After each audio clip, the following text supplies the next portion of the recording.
اس لیے میرے بھائیوں سب سے پہلی بنیادی بات تو یہ ہے کہ ہم اپنے ایمان کو محنت کر کے ایمان بنائیں. اس لیے کہ جو ایمان ہمارے پاس ہے یہ ایمان ہمیں مسلمان کے گھر میں پیدا ہونے کی بنیاد پر ملا ہے، اور جس ایمان کا مطالبہ اللہ کی طرف سے ہے وہ ایمان جو صحابہ کے پاس تھا. وَإِذَا قِيلَ لَهُمْ آمِنُوا كَمَا آمَنَ النَّاسُ، اللہ کی طرف سے یہ ہر فرد امت سے اس کا مطالبہ ہے کہ وہ ایمان اپنی زندگی میں محنت کر کے حاصل کرو جو ایمان حضرات صحابہ رضی اللہ عنہم اجمعین نے محنت کر کے بنایا تھا. وہ ایمان بالغیب ہے، وہ ایمان اللہ کی قدرت پر ایمان لانا ہے، وہ ایمان اللہ کا نظام غیبی جو ہے اس پر ایمان لانا ہے، وہ ایمان فرشتوں پر ایمان لانا، اللہ کی کتابوں پر ایمان لانا، اور اللہ کی تقدیر پر ایمان لانا، آخرت پر ایمان لانا اور یقین کرنا. یہ میرے دوستو وہ ایمان بالغیب ہے جس ایمان بالغیب پر صحابہ نے محنت کر کے اپنی دل کی گہرائیوں میں اس یقین کو اتارا تھا، اور اس یقین کو اتار کر زندگی گزارتے تھے. وہ آج وہ یقین صادق اور وہ ایمان حقیقی جو ایمان حقیقی کا مطالبہ اللہ کی طرف سے ہم سے ہے، ہم نے محنت کر کے اپنی زندگی میں حاصل نہیں کیا. آج اس بات کو اور امت سے کہا جا رہا ہے کہ محنت کر کے اپنی اس ایمان کو حاصل کیا جائے جس ایمان کو صحابہ نے بڑی محنت کے بعد قربانیوں کے بعد اس محنت کو جس ایمان کو حاصل کیا تھا. اور اس ایمان کے حاصل ہونے کے بعد حضرات صحابہ رضی اللہ عنہم اجمعین کو اللہ کے ہر حکم کو پورا کرنا آسان ہو گیا تھا. اللہ کا ہر حکم جس حال میں جہاں کہیں اللہ کا حکم آیا صحابہ نے اس کو پورا کیا ہے. کیوں کہ ایمان کی وہ طاقت جو ایمان کی طاقت انسان کو اللہ کے احکام پر چلاتی ہے اور خدا کے احکام کو پورا کرنا آسان کر دیتی ہے، وہ ایمان صحابہ نے مکی زندگی میں 13 سال مکی زندگی میں ایمان پر محنت تھی اور ایمان کے لیے قربانیاں دینا تھا. اپنے حالات سے دوچار ہو کر ہر لائق کی قربانی دے کر ایمان کو صحابہ نے ایمان کی دعوت دے کر اور لوگوں میں چل پھر کر اسی کو کہتے ہوئے اللہ سے ہوتا ہے، اللہ کے غیر سے نہیں ہوتا، ایک اللہ ہی سے سب کچھ ہو رہا ہے، اللہ ہی کی ذات سب کچھ ہے، باقی اللہ کے سوا جو کچھ ہے یہ کچھ بھی نہیں ہے. اللہ کا حکم، اللہ کا امر، اللہ کا چاہنا یہ اصل ہے. صحابہ رضی اللہ عنہم اجمعین نے مکی زندگی میں ایمان کے حلقوں میں بیٹھ کر اور ایمان کی دعوت دے کر اللہ سے ہونے کو کہا، اللہ سے ہونے کو سنا اور اللہ ہی کی قدرت کو سوچا اور اس کی محنت کرتے ہوئے اپنی دل کی گہرائیوں میں اس ایمان کی حقیقت کو اتارا تھا جس کی بنیاد پر ہجرت کے بعد اللہ کی طرف سے جتنے احکام آئے اور ہجرت سے پہلے جو نماز کا حکم خدا کا آیا، ان تمام احکام کو پورا کرنا آسان ہوتا چلا گیا. اور جتنا صحابہ نے اپنی زندگی کو خدا کے احکام پر ڈالنا شروع کیا، اللہ کی طرف سے ان کے ساتھ اللہ کی مددیں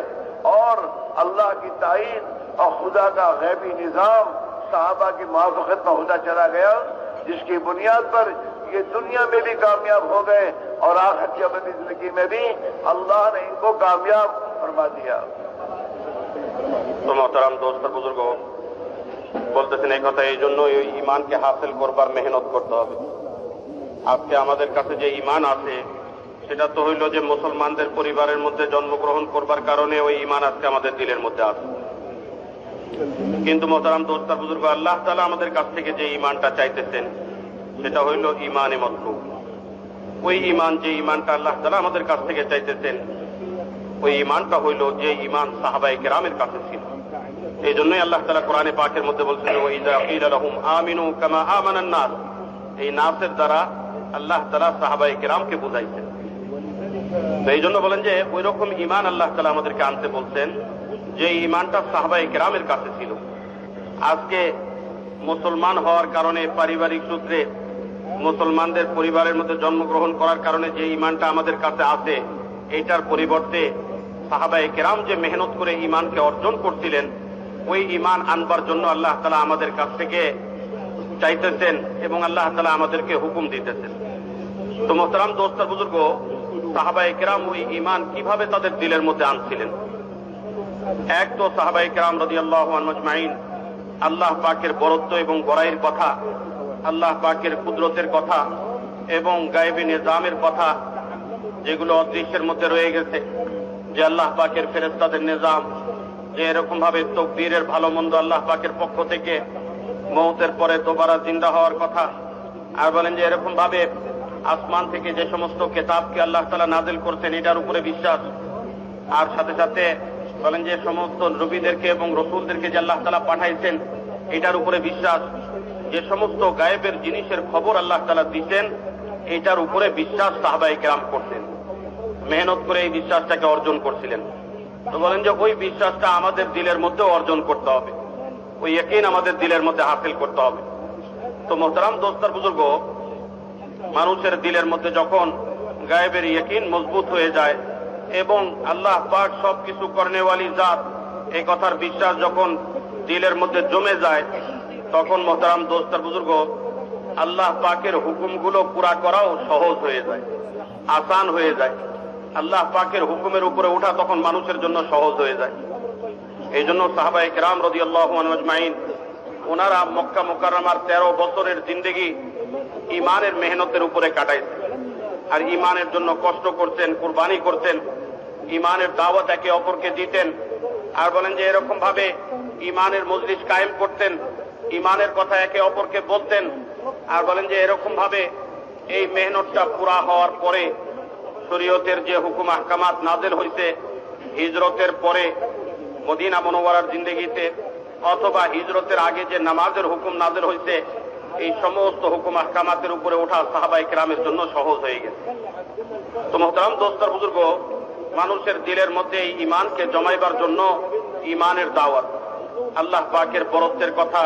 আল্লাহ পাকের কুদরতের কথা এবং আল্লাহ পাক যে সবকিছু করনেওয়ালি জাত,